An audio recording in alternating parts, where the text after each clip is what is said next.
Anthony Hardwick here with another spring season preview. We are joined by the Canfield softball coach, Mike Kernan, joining us after a season where Canfield went all the way to the final state championship game, and they were the state runners up last year.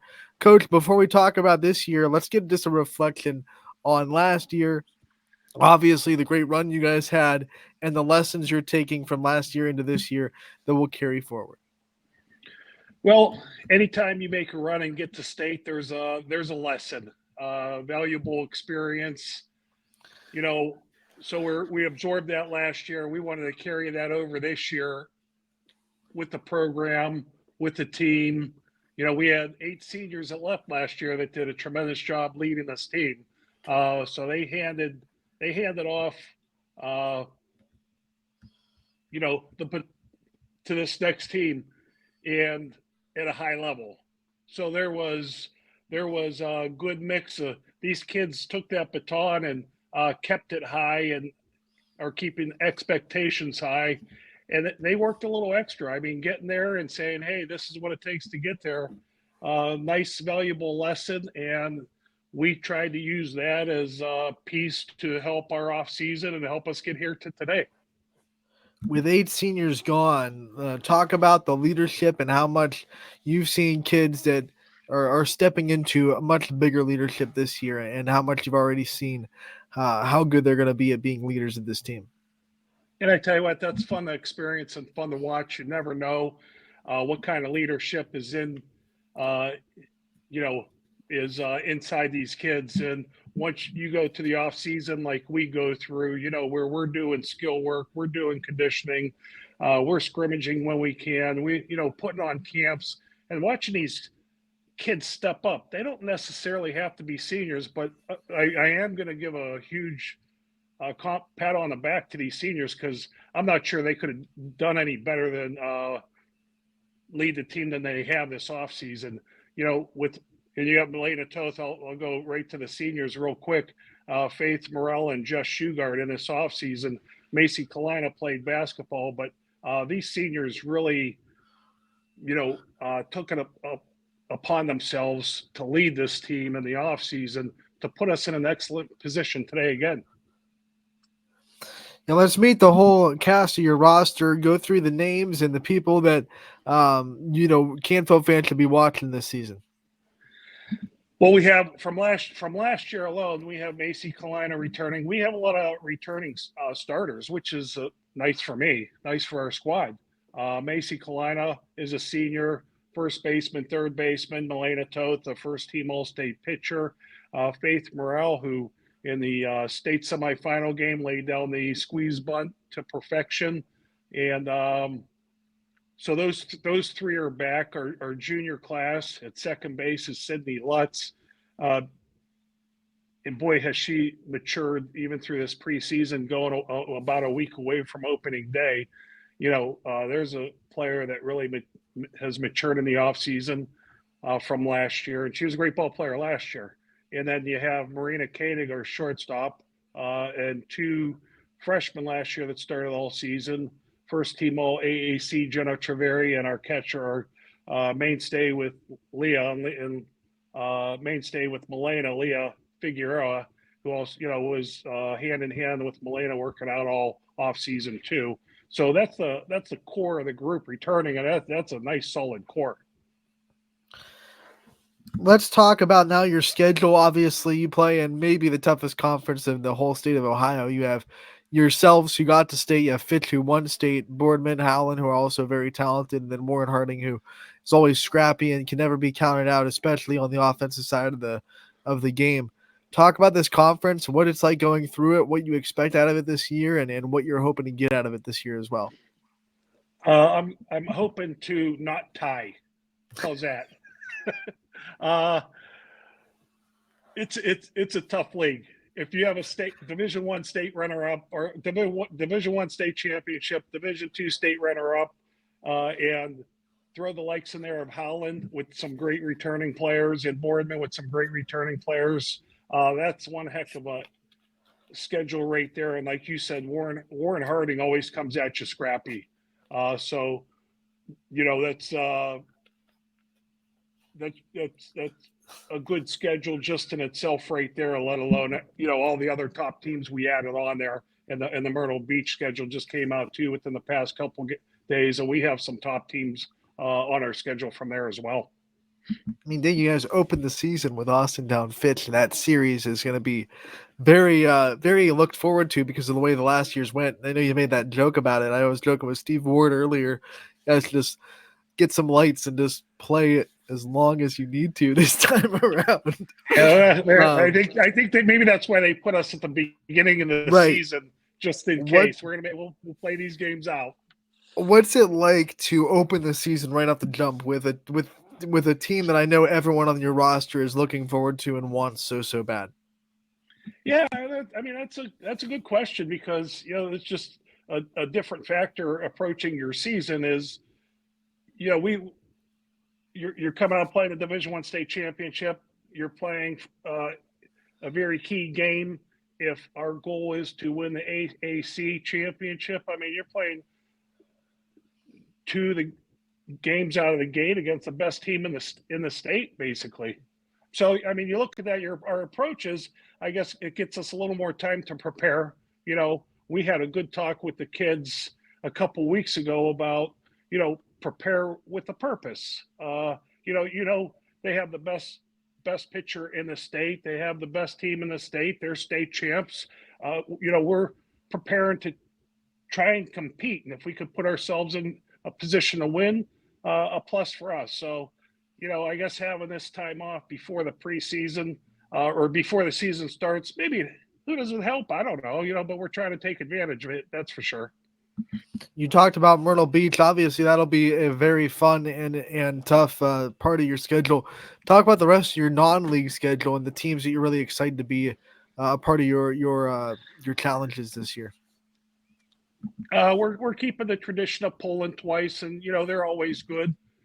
And we just kind of stay steady, I think, all year. Towards the end of the season, try and pick it up a little bit, a notch, just a little extra there. I know in our strikeout cancer tournament, Lakeview, they've come on these last couple of years. We have them Triway, a doubleheader. Their pitchers going to Georgia Tech. They were state champs 2 years ago. And Louisville, Chardon, always quality ball clubs, Uniontown Green, and we end our season against champion, as Gratishar, and just a nice squad year in and year out. When you think of how that will prepare you for a tournament run that you hope gets you right to the game that you were at last year, how do you navigate that? Like, how do you navigate a season knowing everything you go through, whether you win or lose the games? Obviously, you want to win everything.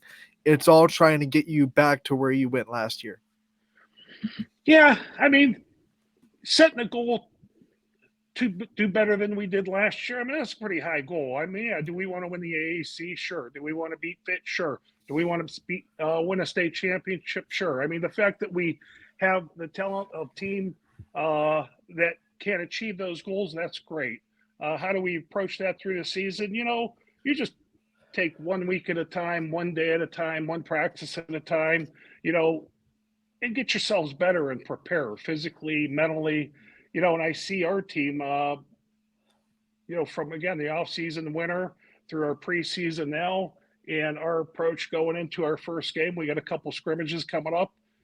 It's almost like one game at a time. Yeah, you're anxious, you're excited, a lot of emotion within, but it's still, you just got to go practice and play the game and let it take its course. Melina Toth, senior year, all-state pitcher last year. This is going to be a scary question to people that play you, but how is she improving? Like, great players find ways to improve every year. What things has she gotten better at this year than last year that you've seen so far? Well, she was a great, I'm not going to give away any secrets there, by the way. But once she was a great leader as a junior, and to see her step up as a leader, I'm not sure I can ask for much more. Just seeing that intangible extend out of her as a senior, I wasn't sure what to expect. How she was going to approach the off season, but she took this team under her wing, her and the seniors,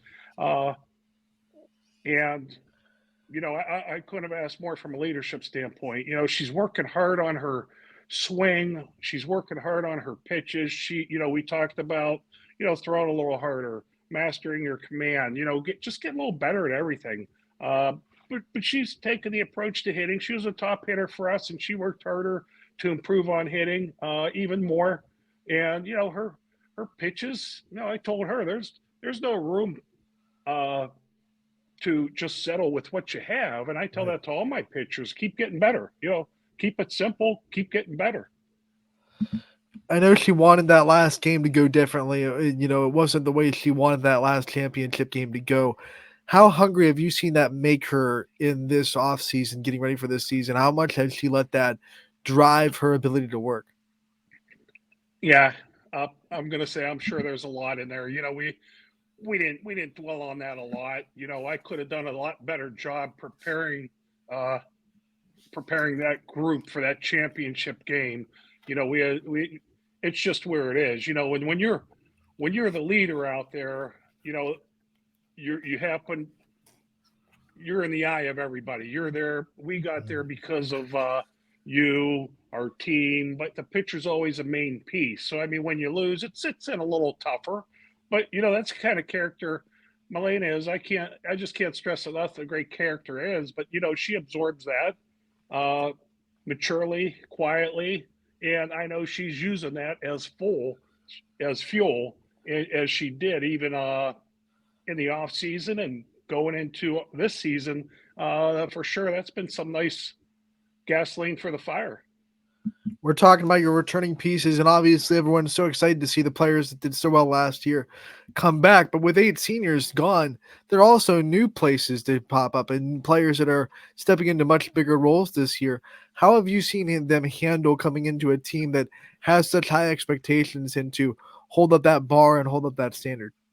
It's scary. We had a great JV team last year because we had a lot of talent. I mean, I couldn't stress enough. There were kids that were on that JV team that should have been playing varsity, but there was just no room. Any way you looked at it last year. So these kids, we did an inner squad yesterday, and I'm watching these kids, and they know again we're to a point where there's two teams out there, and everyone's still fighting for a position. And there's some good softball being played. There's some good, they're doing a lot of little things extremely well. And again, I'm going to just be in another tough position when push comes to shove.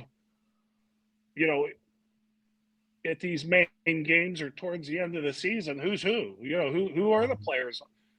It's going to be one heck of a 9-player lineup, whatever it is. I mean, I'm going to have a lot to choose from, and the kids are producing and working hard. Not a bad problem to have, and a problem that I'm sure a lot of coaches in the area would love to have that kind of issue where they have to pick from For a sure. lot of different talented players. Coach, before we let you go, I want to give you the chance to shout out your coaching staff and the people that will be behind the scenes helping you. I know you don't do it alone. I know you have a lot of people that work hard to make this program what it is. I want to make sure you have the time to put the spotlight on them a little bit. Oh, they've been great. I got a new coach who played for me at Ursuline Red Hearts. She's on board this year. She was with me in the past, and I'm very lucky to have her back on board. CJ Sapp is an assistant coach, and she played at Mooney. She helped us last year. She enjoys the coaching, knows what she's doing, and she's a nice asset to have around. Kerry Durkin has been around here for a while, running the JV program and assisting with varsity. Just excellent coach, knowledge, knows how to handle kids. Very fortunate to have him back.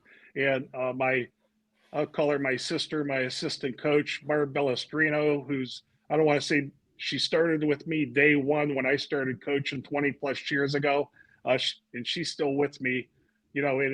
We have fun. I think the longer we're here together, I think definitely know how to handle each other, but more importantly, I think we appreciate each other that much more. And I'm very lucky and blessed to have the staff I have here at Canfield High School and all the support at the high school, from the community. very fortunate, lucky in general. Coach, we want to thank you so much for taking the time to join us today and giving us a solid season preview of these Cardinals. And I know a lot of people are so excited to see on the field. Give the fans a shout out when the first chance to come see you at home is and when they can come cheer on the Lady Cardinals. Well, the first we open Monday and Tuesday with a back-to-back Fitch. That would be March 25th and 26th, weather permitting. We might play both on turf at Fitch, and then we're going to head actually that week up to Akron Firestone and play a doubleheader. If anyone wants to check out a nice Akron Firestone, we're going to play Geneva. Our JV will be up there, so we'll have everybody up there. Awesome, Coach. We can't wait. Thanks again for the time, and we'll talk to you again real soon. Hey, thank you for all you guys do. Appreciate you guys. Thanks.